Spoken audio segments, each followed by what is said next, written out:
Assalamualaikum warahmatullahi wabarakatuh. Bapak, Ibu yang berbahagia, salam sehat. Sebelumnya saya akan mencoba menyampaikan tentang contoh-contoh dokumen akreditasi klinik dengan 104 elemen penilaian. Namun sebelumnya akan saya ingin memperkenalkan dulu.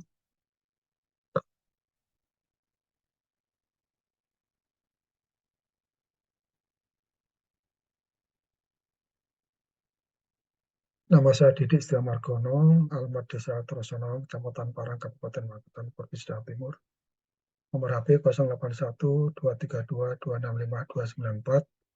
Riwayat pendidikan SD saya di Ponorogo, SMP Mojokerto, SMPP Mojokerto, SPB Magetan, AKL Surabaya, S1 Magelang, S2 Malang.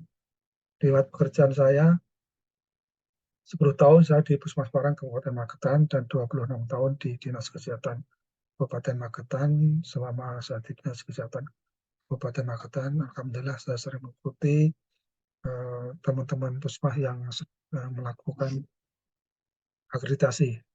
Jabatan terakhir saya di dinas kita adalah sekretaris dinas. Alhamdulillah tahun 2021, tepatnya bulan Agustus, saya sudah purna tugas dan saat ini konsentrasi penuh untuk mengelola klinik Sapa.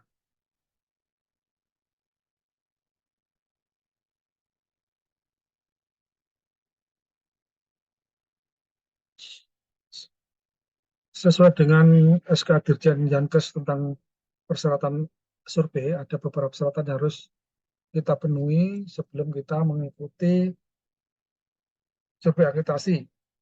Yang pertama adalah kita harus mempunyai izin yang dikeluarkan oleh di tempat kami oleh di MPP dengan sistem OSS. Kemudian sudah terregistrasi di Kemenkes. Seluruh tenaga medis dan tenaga kesehatan di klinik yang menjalankan pelayanan kesehatan sudah mempunyai STR, surat izin praktek, dan dimasukkan di dalam aplikasi Sistem Informasi Sumber Daya Manusia Kesehatan. Kemudian mengisi ASPAK yang sudah divalidasi 100% oleh Dinas Kesehatan Kabupaten. Dan kemudian yang keenam adalah adanya bukti pelaporan indikator nasional mutu melalui aplikasi mutu Pasyankes minimal 1 bulan terakhir. Kemudian yang ketujuh adalah ada bukti pelaporan insiden keselamatan pasien ini ditiadakan diganti dengan surat pernyataan bermeterai yang ditandatangani penanggung jawab klinik yang menyatakan bahwa klinik memiliki kebijakan pelaporan sistem internal IKP. Klinik melakukan investigasi apabila terjadi insiden keselamatan pasien, dan klinik melakukan upaya pencegahan dan perbaikan agar insiden tidak terulang kembali.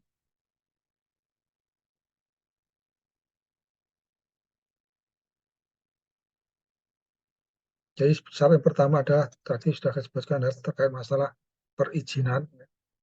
Alhamdulillah Klinik Sapa sudah mempunyai izin yang dengan sistem OSS yang dikeluarkan oleh Kepala DPM PTSP Kabupaten Magetan. Sertifikat akreditasi, sertifikat registrasi Kemenkes Klinik Sapa sudah keluar. Mengisi aplikasi SDMkes Klinik Sapa juga sudah. Kemudian mengisi aplikasi ASPAK juga sudah. Mengisi indikator nasional mutu ini. Kemudian melaporkan insiden keselamatan pasien. Ini diadakan diganti dengan surat pernyataan. Ini contoh surat pernyataannya yang memuat ada 3 hal yang harus dilakukan oleh pimpinan klinik. Yang pertama adalah membuat kebijakan tentang penanganan insiden keselamatan pasien. Kemudian melaporkan, adalah contoh formulir laporan insiden, ada SOP investigasi, ya, SOP investigasi insiden keselamatan pasien. Dan yang terakhir adalah formulir upaya pencegahan dan perbaikan agar sedang tidak terulang kembali. Jadi jenis kejadiannya apa, tindak lanjut yang telah dilakukan apa, dan rencana tindak lanjut untuk tidak terulangnya kejadian sama itu bagaimana.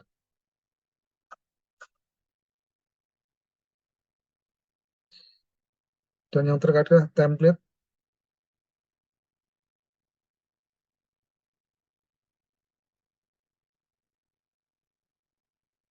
ya bisa dibuka. Itu template adalah self assessment untuk menilai diri kita di klinik apabila sudah mengisi semua dokumen.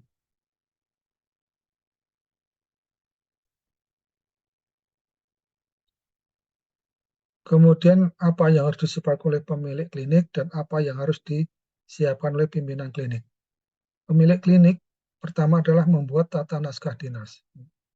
Tata naskah dinas dibuat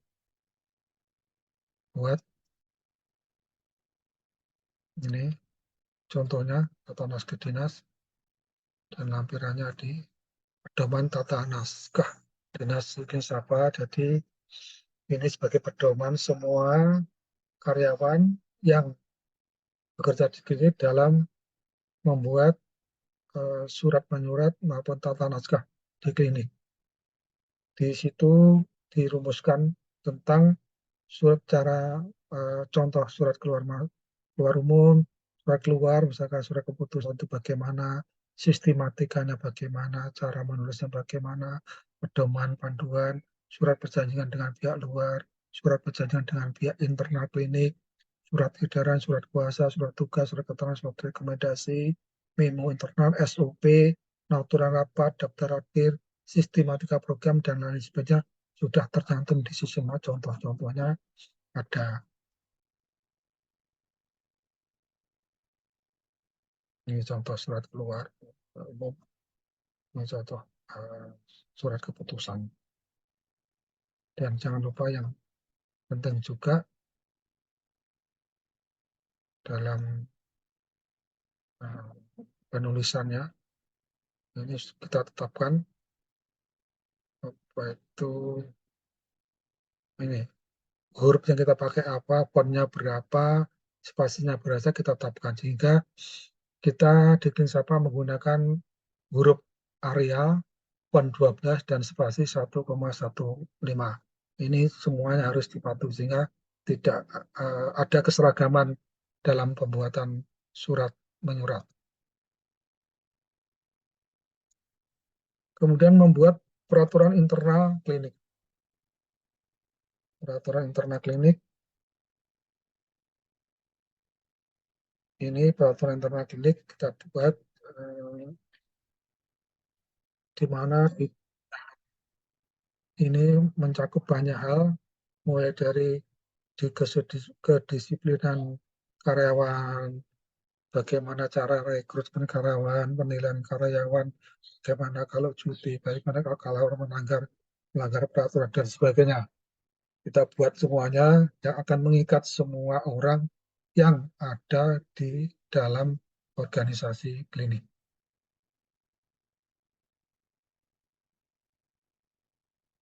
Kemudian pemilik juga membuat visi, misi, moto, dan tata nilai. Ini pimpinan klinik boleh membuat, pemilik juga boleh atau yang berwenang. Sedangkan di klinik Sapa yang membuat adalah pemilik klinik dengan berbagai macam pertimbangan. Ini misi-misinya dari klinik Sapa.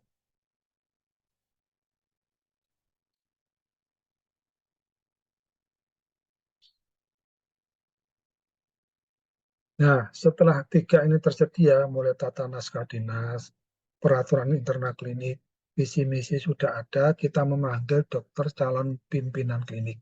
Kita ajak untuk rebukan, negosiasi, apakah sanggup untuk melaksanakan tiga hal ini, mulai tata naskah, peraturan klinik, dan mewujudkan visi misi, tujuan, mutu, data, dan nilai. Kalau dia sanggup, sepakat, maka kita buatkan surat perjanjian kerja.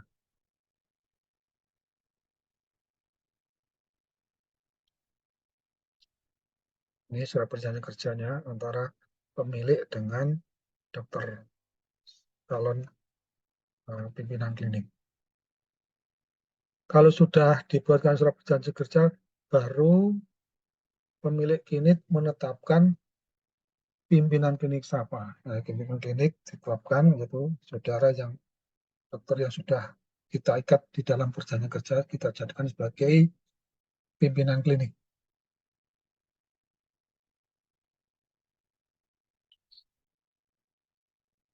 Itu hal yang harus dilakukan pemilik klinik. Kemudian apa yang harus dilakukan oleh pimpinan klinik? Pertama yang harus dilakukan adalah membuat struktur organisasi klinik. Dan nanti di bab 1 di tata kelola klinik ada.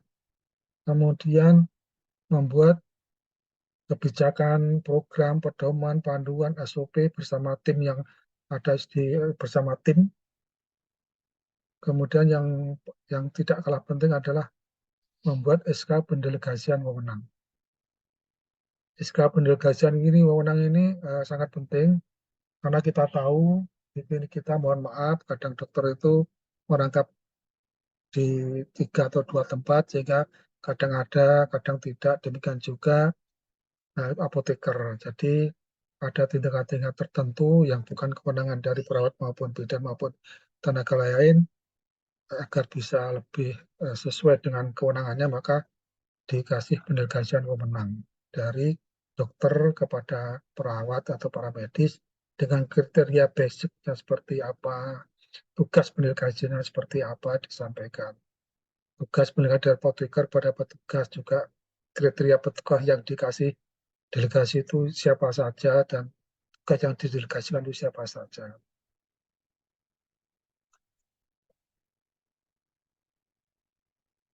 Nah, ini bukti pendelegasian ya, bukti pendelegasian kewenangan dari siapa kepada siapa. Harus jelas yang diberi delegasi apa, yang memberi delegasi siapa. Harus jelas personalnya.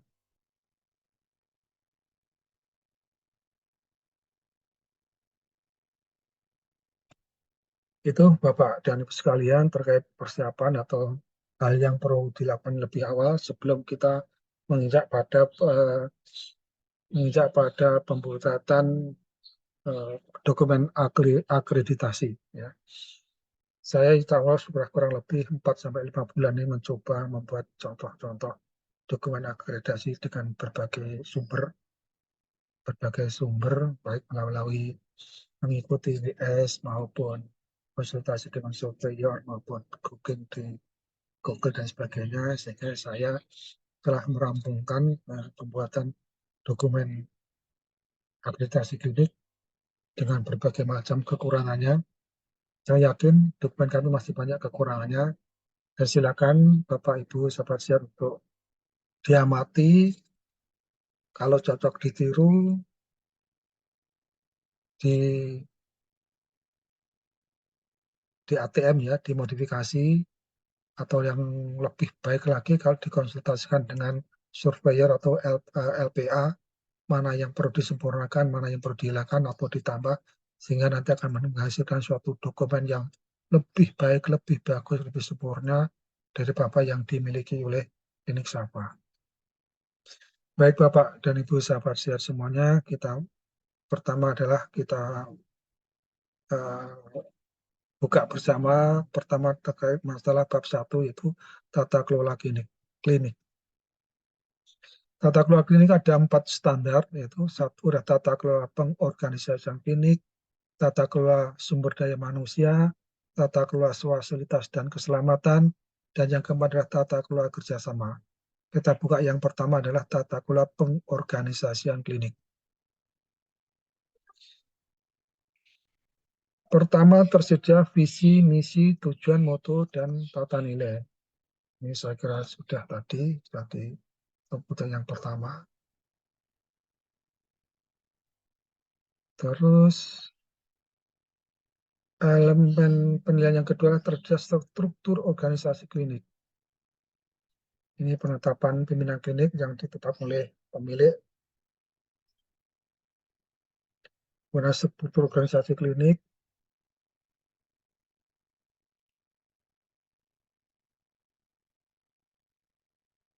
Ini struktur organisasi klinik di Klinik Sapa. Ada 9 penanggung jawab kegiatan, sekaligus orang tugas dari masing-masing penanggung jawab kegiatan, kemudian bagian organisasi klinik. Jadi bagian struktur organisasi klinik Sapa harus berikut, jadi pemilik, kemudian di bawah ada pimpinan klinik, di samping ada pejabat administrasi, penanggung jawab administrasi, kemudian ada penanggung jawab UGD dan poli umum, penanggung jawab pelayanan gigi, penanggung jawab keperawatan, penanggung jawab kebidanan, penanggung jawab kefarmasian, penanggung jawab laboratorium, penanggung jawab gizi, penanggung jawab fisioterapi. Jadi, bahkan struktur organisasi klinik Sarawak ini menyesuaikan dengan jenis pelayanan yang ada. Sebetulnya sesuai dengan Permenkes, struktur organisasi itu minimal ada 2, yaitu penanggung jawab GD dan poli umum serta penanggung jawab kefarmasian, tapi di Klinik Sapa kita kembangkan sesuai dengan jenis pelayanan yang ada di Klinik Sapa. Tentunya teman-teman akan bertanya, terus kedudukan tim di mana? Karena di klinikum pasti ada tim mutu, tim manajemen kualitas dan keselamatan, tim PP dan sebagainya. Tim-tim itu sebetulnya di luar konteks dari bagian struktur organisasi Klinik Sapa. Organisasi. Karena apa? Kita harus paham dulu apa pengertian tim itu. Tim itu adalah unit yang terdiri dari 1 atau 2 orang yang selalu berinteraksi, berkoordinasi untuk melaksanakan tugas. Adapun tujuan dari organisasi itu membentuk tim adalah untuk proses suatu kegiatan yang mendukung tercapainya suatu kegiatan, suatu tujuan. Jadi kalau di klinik otomatis tim itu adalah proses untuk mendukung tercapainya visi, misi, tujuan klinik. Ya, sehingga itu harus terpisah antara tidak ada di dalam bagian struktur organisasi, tapi ada di dalam organisasi, sehingga dibuatkan SK tersendiri untuk tim-tim itu tidak masuk di dalam struktur organisasi. Contoh yang sudah biasa di pemerintahan, di dinas-dinas itu memang tidak ada tim itu langsung di bawah di bagian struktur organisasi. Contohnya di dinas kesehatan itu, kalau struktur organisasi ya ada kepala bidang P2P, kepala bidang Yankes, kepala bidang SDK, kepala bidang kesehatan keluarga, di bawahnya ada kasih-kasih. Dan tim itu mungkin di dalam bidang itu ada tim. Misalnya di P2P ada tim penanggulangan COVID, di Yankes mungkin ada tim penanggulangan bencana, di Keska mungkin ada tim penanggulangan gizi. Jadi tim ini tidak masuk dalam bagian organisasi, tapi ada di dalam organisasi. Itu pemahaman saya.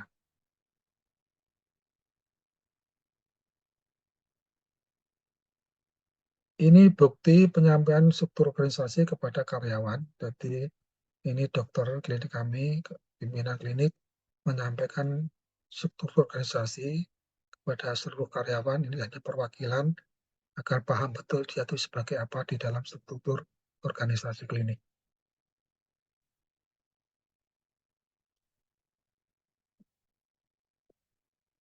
Kemudian EP yang 3 adalah tersedia uraian tugas, tanggung jawab, dan wewenang. Ini tadi sebetulnya sudah masuk di PP yang kedua tadi, jadi uraian tugas, tanggung jawab, dan wewenang tidak terpisah ya, menjadi satu kesatuan dalam struktur organisasi. Mulai dari struktur organisasinya apa saja, bagannya, dan uraian tugasnya sudah masuk di situ. Dan untuk menampung dari karyawan-karyawati mungkin ada yang tidak masuk di dalam struktur organisasi, harus punya dia tugas pokok dan fungsinya sebagai perawat, tugas pokok dan fungsinya sebagai bidan dan sebagainya itu dia harus mempunyai, sehingga kita buatkan tugas pokok dan fungsi karyawan-karyawati klinik Sapa. Tugas contohnya seperti di bawah ini, misalkan ini dokter Rukiliati, dokter Umo ini mempunyai tugas pokok sebagai pimpinan klinik. Sebagai pimpinan klinik tugasnya apa? Sedangkan tugas fungsional kita mengacu pada Permenpan nomor 1 tahun 2023 tentang jabatan fungsional dan angka kreditnya. Ini tugas fungsional dokter seperti sama semuanya. Untuk dokter gigi berbeda, demikian juga untuk perawat, bidan, dan lain tenaga-tenaga yang lainnya berbeda sesuai dengan Permenpan. Ini saya kira bukti wawancara ini nanti dengan surveyor.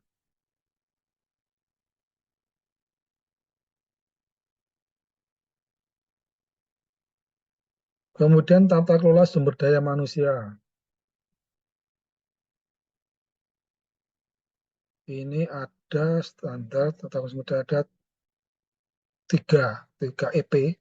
EP yang pertama, tersedia pemenuhan kebutuhan dan ketersediaan tenaga. Ini di klinik kami ada ini, kita mengacu pada Permendikbud Nomor 9 Tahun 2020 tentang klinik bagian keempat ketenagaan ini.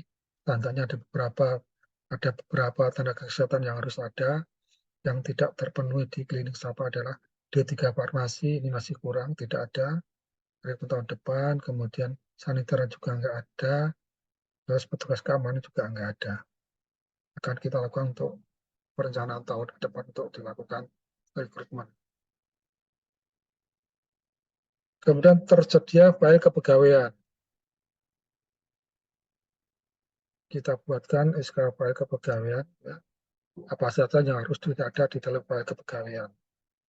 Ini tadi bukti, ada 9 bukti bidang jasa, surat tanda register, SIP, sertifikat, kerja, peringkat kinerja, kontrak kerja, surat keputusan, dan uraian tugas. Tadi uraian tugas pokok dan fungsi tadi dimasukkan di file kepegawaian.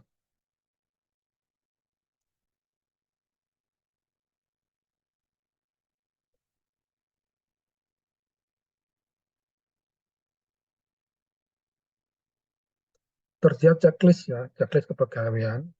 Di checklist di file kepegawaian tadi mungkin ada perubahan-perubahan karena mungkin eh, ada pelatihan atau SIP-nya sudah mati, itu perlu kita checklist, kita lihat secara berkala.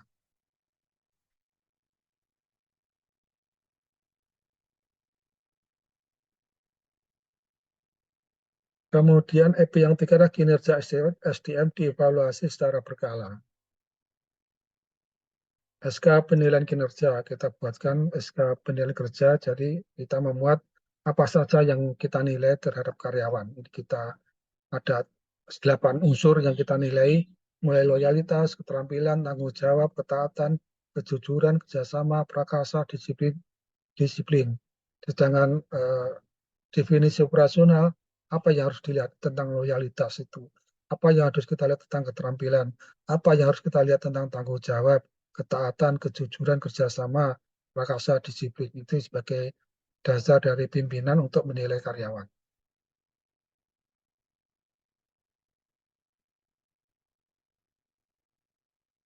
Dan SOP, penilaian kerja, bagaimana cara kita menilai karyawan, menilai kinerja karyawan. Kemudian ada formulir penilaian kinerja. Ini siapa yang dinilai, siapa yang menilai, pejabat penilai siapa.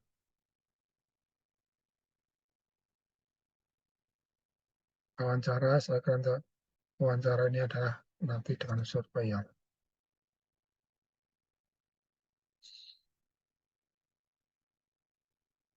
Kemudian tata kelola fasilitas dan keselamatan.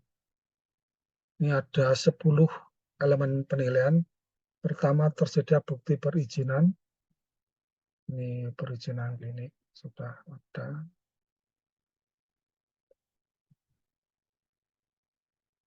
Kemudian adanya program manajemen fasilitas dan keselamatan. Ada tim manajemen fasilitas dan keselamatan. Kita buatkan SK-nya siapa-siapa yang masuk dalam tim. Gitu. Bagian organisasi, tim, ada ketua tim, ada koordinator keselamatan dan keamanan, 5 dan seterusnya sampai 1, 2, 3, 4, 5, 6, 7. 7 koordinator. Berikut uraian tugasnya apa. Koordinator keselamatan keamanan apa, ada beraya apa, itu sudah kita sebutkan. Ini programnya, program program manajemen kualitas dan keselamatan di Klinik Sapa. Kita sudah buat.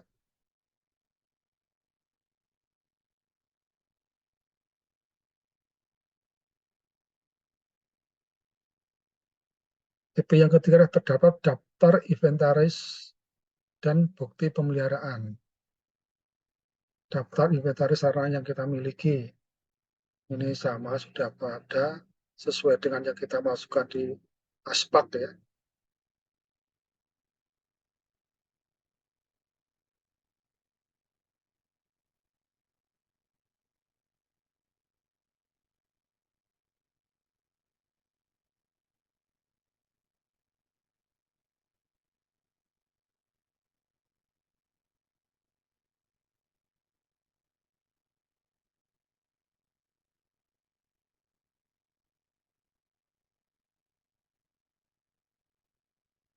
Kemudian terdapat bukti pelaksanaan pengamanan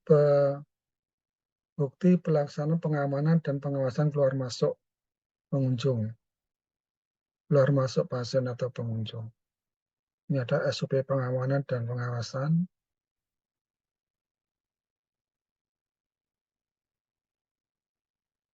Keluar masuk, ini siapa? Bukti pengamanan dan pengawasan. Ini ada CCTV, ada buku tamu, ada penjaga malam, kartu pengenal pengunjung, kartu kartu dan sebagainya sesuai dengan yang ada di klinik masing-masing. Observasi dan wawancara ini dengan surveyor. Kemudian yang kelima tersedia bukti pengelolaan bahan berbahaya dan beracun, SOP pengelolaan bahan berbahaya beracun. Ini ada, kemudian SOP pengelolaan limbah B3,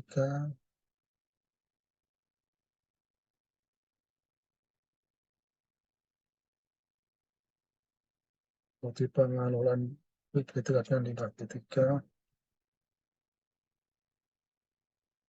pelabuhan B3, penyimpanan B3, tempat penyimpanan sementara TPS ini ada, kemudian dengan pihak ketiga, produk dan sarana dalam penggunaan dan pengelolaan IPA, prosedur tumpahan B3.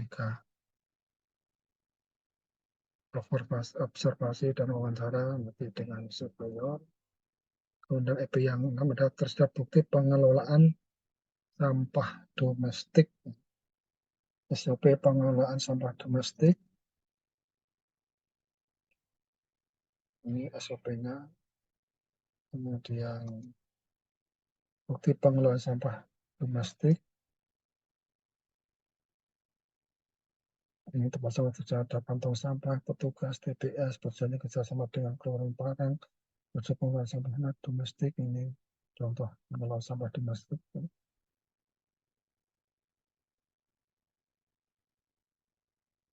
Observasi dan wawancara ini dengan surveyor. Kemudian kedua adalah tersedia alat pemadam api ringan. SOP pemeliharaan APAR. Ini SOP pemeliharaan APAR. Ketersediaan APAR. Ini di klinik ada 5. Di ambulan, ada di TPS B3, ada di luar ruangan. Jadi ketentuannya jarak 15-20 meter harus ada 1 APAR. Checklist monitoring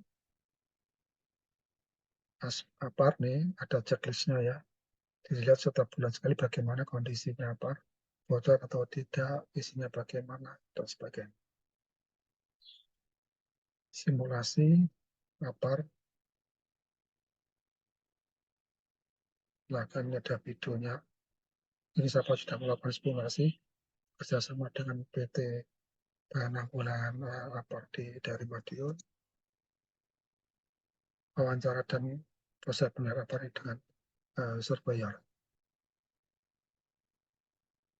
DP yang ke-8 adalah tersedia penanda jalur dan jalur evakuasi. Bukti jalur evakuasi. Ini penanda jalur apa ada, penanda jalur bekas ada, penanda titik kumpul. Nah, ini butuh gambar penanda jalur evakuasi. Ini jalur gambar penanda jalur evakuasi yang ada di setiap ruangan. Setiap ruangan klinis apa ada tanda jalur ini. Gambar ini untuk menandakan posisi dia di mana. Jadi masing-masing kamar berbeda. Ini gambar masalah pasien ada sini mengalarinya ke jalur eh, titik kumpul.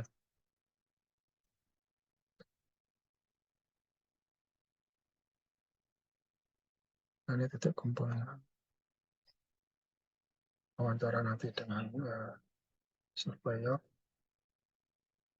Tersedia bukti larangan merokok. Ini ada SK larangan merokok. Ini bisa kita keluarkan SK larangan merokok. Dan kabarnya di Kabupaten Magetan sudah ada Perda ya, Peraturan Daerah Kabupaten Magetan nomor 5 tahun 2017 tentang kawasan merokok.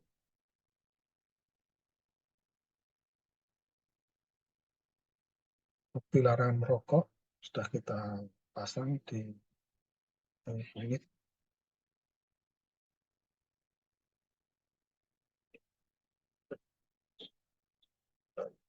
Daftar inventaris, SB kalibrasi alkes,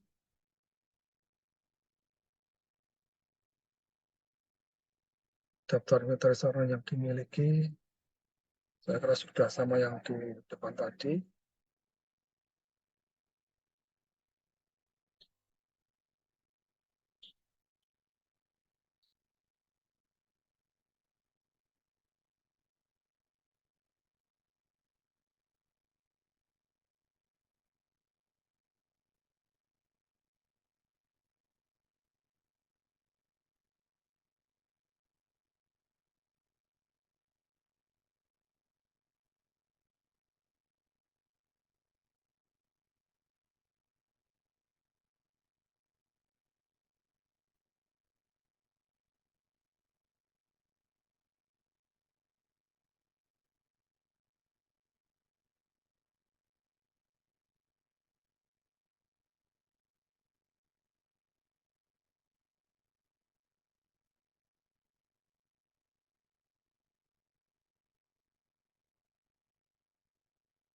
Lanjut pada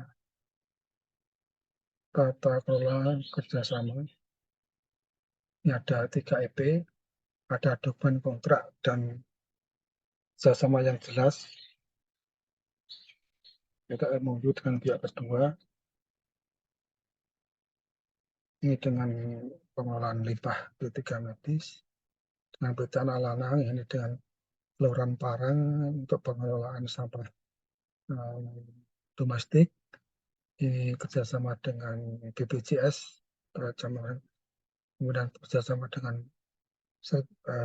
kepesertaan karena sertifikat kepesertaan BPJS Ketenagakerjaan karena semua karyawan dan karyawan kita sudah kita daftarkan ke BPJS Kesehatan maupun tenaga ke BPJS Ketenagakerjaan dan semua iurannya ditanggung oleh klinik. Ini kerjasama dengan Puskesmas Parang terkait penanganan tata laksanaan TBC.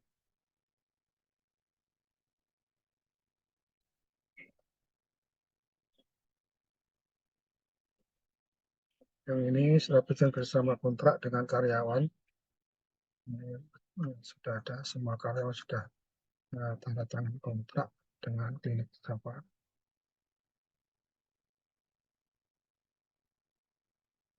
Dokumen kontrak harus memiliki indikator. Indikator yang jelas. Jadi ini kita di dalam MOU itu sudah ada tentang kewajiban dari pihak kedua itulah yang menjadi indikator kita. Jadi ini adalah indikator-indikatornya, pengangkutan dengan sampah medis indikatornya apa, sampah domestik apa, bpjs kesehatan apa, tenaga apa, semuanya. Kemudian tata kelola TBC apa, dan yang terakhir penjaga kerja kontrak dengan karyawan itu indikatornya apa sudah jelas.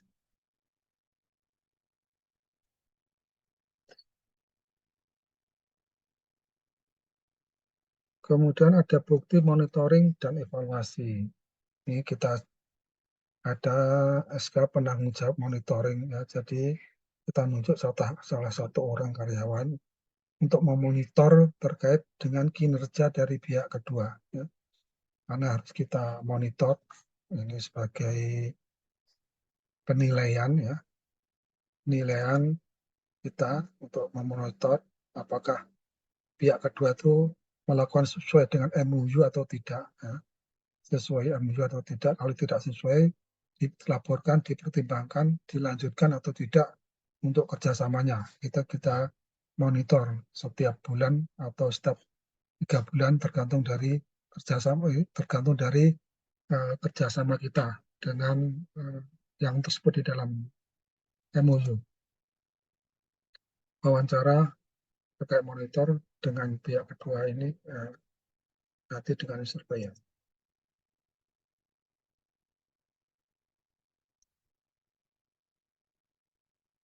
Saya kira itu Bapak Ibu sahabat saya semua terkait contoh-contoh dokumen bab 1,